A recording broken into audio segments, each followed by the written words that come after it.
আজকের ক্লাসে আমরা ইলাস্ট্রেটর ওপেন করে দেখব এবং এর মধ্যে কি আছে সেটা জানার চেষ্টা করব। তো চলেন শুরু করা যাক। তো প্রথমে আমরা যখন ইলাস্ট্রেটরটা ওপেন করব তখন আমাদের সামনে ঠিক এভাবে করে একটা ইন্টারফেস শো করবে।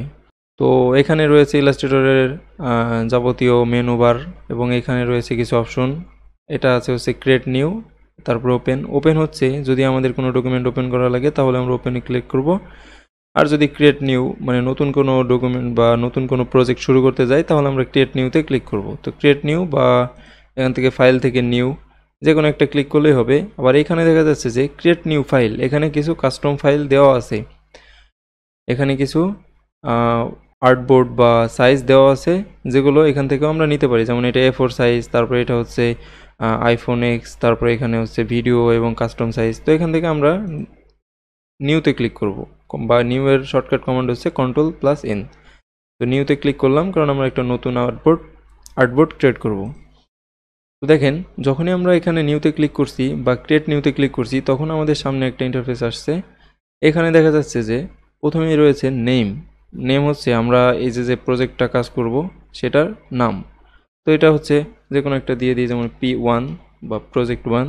এরপরে এখানে আছে প্রোফাইল বলতে এখানে অনেক বিষয় আসবে, যার মধ্যে আমাদের মেন হচ্ছে প্রিন্ট অ্যান্ড ওয়েব। প্রিন্ট হচ্ছে আমরা যে ডিজাইনগুলো প্রিন্ট করে বের করব, যেমন টি শার্ট ডিজাইন হতে পারে, ফ্ল্যাট ডিজাইন হতে পারে, তারপরে ব্যানার পোস্টার, যেগুলো আমাদের প্রিন্ট করা লাগে আর কি। আর এখানে আছে ওয়েব হচ্ছে আমাদের টিভি বা মনিটরের মধ্যে যা দেখি বা ওয়েবের মানে টিভি বা মনিটরের স্ক্রিনে যা দেখি তাই হচ্ছে আমাদের ওয়েব।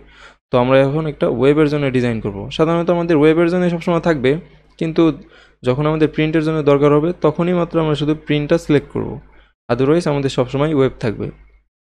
তো আমরা ওয়েবটা সিলেক্ট করে নিলাম। তারপরে এখানে আসছে হচ্ছে নাম্বার অফ আর্টবোর্ড। তো এখানে হচ্ছে আমরা কয়টা আর্টবোর্ড রাখবো বা আমাদের কয়টা আর্টবোর্ড দরকার। যেমন বিজনেস কার্ড বা ভিজিটিং কার্ড বা একটা ফ্লায়ার করতে হলে ফ্রন্ট পার্ট এবং ব্যাক পার্ট থাকে। তো সেক্ষেত্রে আমাদের দুইটা আর্টবোর্ড লাগে। সেভাবে আমরা যদি একটা লোগো ডিজাইন করতে যাই, এটা তো আর ফ্রন্ট আর ব্যাক নাই, সেহেতু আমাদের একটা আর্টবোর্ড থাকলেই হবে। তো এখানে একটা থাক। এরপর এখানে আছে হচ্ছে সাইজটা হচ্ছে আমাদের এখান থেকে কাস্টমাইজ করে দিতে পারবো। দেখেন এখানে পিক্সেল অলরেডি নিয়ে নিছে, তো এখান থেকে আমরা সাইজটা কাস্টমাইজ করে দিতে পারবো। যেমন আমরা 1000 × 1000 পিক্সেল নিব। এটা হচ্ছে ওয়েথ আর একটা হচ্ছে হাইট।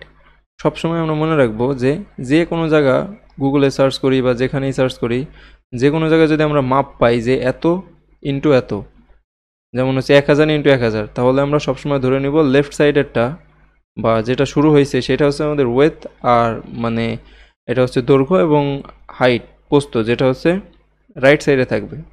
তো এখানে হচ্ছে আমাদের 1000 × 1000 দিয়ে দিলাম। একটা ফাইল ক্রিয়েট করব। এখন হচ্ছে আমাদের এই ফাইলটা কি ইঞ্চিতে করব, পিক্সেলে করব, নাকি মিলিমিটারে করব, না সেন্টিমিটারে করব, এর জন্য আমাদের একটা ইউনিটস আছে। এখানে আমরা ক্লিক করলে, এই অ্যারোতে ক্লিক করলে এখানে আমরা অনেক কিছু পাবো। তো আপাতত আমরা যেহেতু একটা ওয়েবের জন্য ডিজাইন করব, এর জন্য আমরা এটা পিক্সেলই রাখি। দেখেন যখনই আমরা কাস্টমাইজ করা শুরু করছি তখন সাইজ তারপরে প্রোফাইলগুলো কাস্টমাইজ মানে একটা সিগন্যাল আসছে। এরপরে এখানে আছে হচ্ছে ওরিয়েন্টেশন। তো আর্টবোর্ডটা আমরা কিভাবে রাখবো, আমরা যে একটা আর্টবোর্ড ক্রিয়েট করতেছি ডিজাইন করার জন্য, এটা আমরা কিভাবে রাখবো, এটা কি আমরা ভার্টিক্যালি রাখবো না হরিজন্টালি রাখবো। তো আমাদের এটা যেহেতু আমাদের এই পেজের সাইজ বা আর্টবোর্ডের সাইজ আছে 1000 × 1000, সেহেতু দুইটা একই বিষয়, সমস্যা নেই, একটা রাখলেই হয়।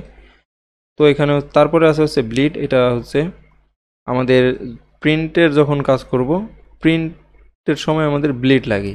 আমাদের প্রিন্ট করার পরে একটা অংশ কেটে ফেলা লাগে বা ডিজাইনটা যেন আমাদের কাটার সময় ডিজাইনটা না কাটে, এর জন্য আমরা ব্লিড রাখি। তো আপাতত যেহেতু আমরা ওয়েবের জন্য একটা ডিজাইন করব সেহেতু আমাদের ব্লিডের কোনো দরকারই নেই। তারপরে হচ্ছে এখানে আছে কিছু অ্যাডভান্স অপশন। দেখেন এটা আপনাদের অফ থাকতে পারে, আপনারা এখানে অন করে নেবেন। দেখেন প্রথমে আছে হচ্ছে কালার মোডের মধ্যে দুইটা কালার মোড আছে, একটা CMYK আর একটা RGB হচ্ছে রেড, গ্রিন অ্যান্ড ব্লু। তো এই তিনটা কালারের সমন্বয়ে আমাদের সব কালার তৈরি হয়, ওয়েবের যত কালার। আর এখানে আরেকটা আছে হচ্ছে CMYK।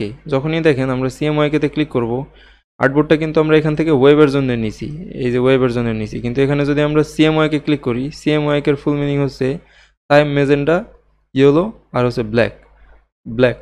তো এখানে যখনই আমরা CMYK ক্লিক করব, দেখেন এখানে একটা রং সাইন দেখাচ্ছে। তো এর জন্য আমরা অবশ্যই ওয়েবের জন্য যখন আমরা ডিজাইন করব তখন আমরা RGB রাখবো, আর যখন আমরা প্রিন্টের জন্য ডিজাইন করব তখন আমরা CMYK রাখবো। তাহলে আমাদের অ্যাকচুয়াল কালারটা পাবো। তো এখানে আমরা RGB রাখি। এরপরে এখানে আছে রাস্টার ইফেক্ট। যখনই আমরা একটা রাস্টার ইমেজ কনভার্ট করবো ভেক্টরে, তখন এর পিক্সেলটা কেমন কি হবে, এটা হাই রেজলিউশন হবে না লো রেজলিউশন হবে, সেটা ডিপেন্ড করে। তো এখানে সব সময়ের জন্য আমরা হাই রেজলিউশনই রাখবো 300 ppi। তারপরে এখানে একটা আছে ডিফল্ট, এটা ডিফল্টই থাক। এরপরে আমরা ক্রিয়েট ডকুমেন্টে ক্লিক করব। ক্রিয়েট ডকুমেন্টে ক্লিক করলে এতক্ষণ ধরে আমরা যে আর্টবোর্ডটা সাজাইছি সেটা হচ্ছে এটা হচ্ছে আমাদের মেন আর্টবোর্ড। তারপরে সবথেকে প্রথমে যখন আমরা আর্টবোর্ড নিব বা ইলাস্ট্রেটর ওপেন করব, আমাদের সবথেকে প্রথম এবং ফার্স্ট এবং মেইন কাজ হচ্ছে আমাদের ইলাস্ট্রেটরের মোডটা চেঞ্জ করে নেওয়া। তো এর জন্য আমরা এখান থেকে যে রাইট সাইডে দেখতে পাচ্ছি যে ইসেনশিয়াল দেওয়া আছে, তো এখান থেকে আমরা অবশ্যই ইসেনশিয়াল ক্লাসিকে ক্লিক করে দেব। দেখেন আমাদের যে ইলাস্ট্রেটরের কাজটা শেখানো হবে সেটা হচ্ছে Illustrator 2020 version, but Illustrator 2020 version. তো এটা হচ্ছে ইজি আছে, সহজ আছে, বা এটা হচ্ছে একটু ল্যাগিং কম হয়, তাই আমরা এটা ইউজ করব। তা আপনারা চাইলে হচ্ছে এর আপডেট ভার্সনগুলো ডাউনলোড করতে পারেন বা ইউজ করতে পারেন, কোনো সমস্যা নেই, কিন্তু সেমই ব্যাপার। তো এখান থেকে আমরা যে ভার্সন ইউজ করি না কেন, আমরা এখান থেকে সবসময় ইসেনশিয়াল ক্লাসিক মোডটা আমরা দিয়ে রাখবো। তারপরে দেখেন এখানে যখন আমরা ইলাস্ট্রেটর ওপেন করব, আমাদের আর্টবোর্ডটা তৈরি হয়ে যাবে। আর্টবোর্ডের আমরা সাইজ এখানে রাখছিলাম হচ্ছে 1000x1000, আমাদের 1000x1000 একটা আর্টবোর্ড সাইজ তৈরি হয়ে গেছে। যত ক্যানভাস দেখতেছেন সব কিছুর মধ্যে আমাদের এই যে হচ্ছে সেই 1000x1000 সাইজ আর্টবোর্ড। এই আর্টবোর্ড যতই ডিজাইন করি আমরা, এখানে আর্টবোর্ডের মধ্যে রেখে সেভ দিলে ওই ডিজাইনটা আমাদের আর কি আর্টবোর্ডের মধ্যে থাকলেই হলো। যাই হোক, এরপরে আসতেছে হচ্ছে আমাদের ইলাস্ট্রেটর ইন্টারফেস সম্পর্কে একটু ধারণা দিই। দেখেন এখানে লেফট সাইডে আছে হচ্ছে টুল বার বা নেভিগেশন বার। তো এখানে প্রথমেই আছে সিলেকশন টুল।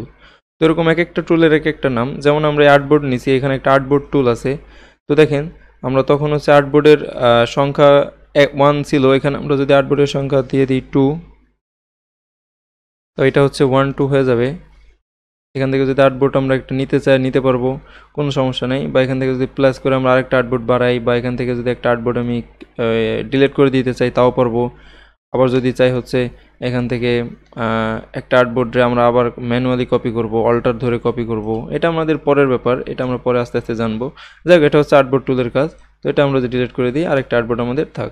এটাকে আমরা আর্টবোর্ডটা যখন আমরা নিব, তখন আমরা আর্টবোর্ডটা কাস্টমাইজ করতে পারবো। যেমন এখানে আমরা হরিজেন্টালি রাখতে পারবো, ভার্টিক্যালি রাখতে পারবো। যদি আমরা এই আর্টবোর্ডের উপরে একটু কর্নার করে দিই এবং এটা যদি হরিজেন্টাল করি, এই যে হচ্ছে এর যে লুকটা সেটা। তারপরে যদি ইলাস্ট্রেটর থেকে কোনো সময় আমাদের ব্যাকে যাওয়া লাগে, কন্ট্রোল জেডে ক্লিক করব। তারপরে দেখেন এখানে রয়েছে হচ্ছে আমাদের টুলবার, তারপরে এখানে রয়েছে আমাদের মেনু বার। প্রত্যেকটার মধ্যে আমাদের অনেকগুলো করে মেনু রয়েছে, এগুলো আমাদের সব ডিজাইনের মধ্যে দরকার হবে। এবং এখানে রয়েছে কিছু অপশন, যদি কারোর এখানে কিছু না থাকে বা এখানে কিছুই না আসে, তাহলে কোনো সমস্যা নেই বা ভয় পাওয়ার কিছু নেই। এখানে সব বিষয়গুলো আমরা ধারাবাহিকভাবে শেখাবো। এবং এখানে যদি কোনো কিছু দরকার হয় বা না থাকে, তাহলে আমরা উইন্ডো থেকে আনতে পারবো। যেমন এখানে দেখেন যে কোনো কিছু যদি আমার না থাকে, আমি উইন্ডো থেকে জাস্ট ক্লিক করবো আর এগুলো এখানে চলে আসবে। এই দেখেন এক একটা করে যেটা আমাদের দরকার হবে সেটা আমরা এখানে নিয়ে আসবো।